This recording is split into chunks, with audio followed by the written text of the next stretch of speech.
This is a hydrologic outlook for the following counties in Oregon: Benton, Clackamas, Clatsop, Columbia, Hood River, Lane, Lincoln, Lynn, Marion, Multnomah, Polk, Tillamook, Washington and Yamhill, and the following counties in Washington: Clark, Cowlitz, Pacific, Skamania, and Wahkiakum. Periods of heavy rain with rising rivers this weekend. A complex area of low pressure offshore will maintain mild and moist southwest flow into the region through Sunday morning. This will bring rain, heavy at times, to northwest Oregon and southwest Washington.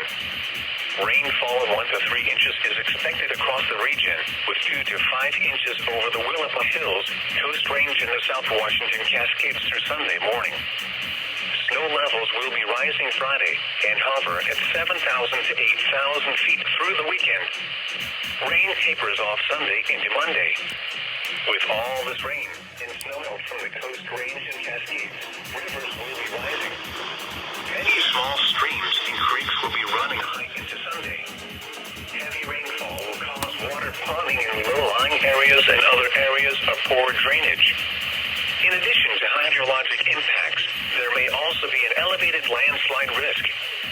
These particularly affect those areas that have seen significant tree damage due to then recent and strong east winds.